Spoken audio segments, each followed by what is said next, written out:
In a fresh code pane, open the snippet examplets repetition do while and save this file in the demo folder as dowhile_demo.php.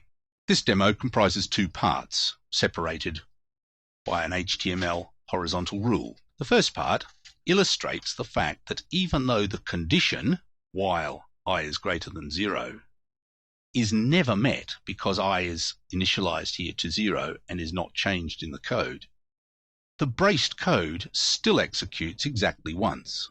If we go to our browser and open up the index of demo, refresh that page, and run the do while, we see the first example prints out the line, the value of $I is 0.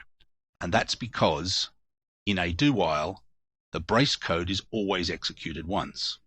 Our second example initializes a numeric array with 6 elements.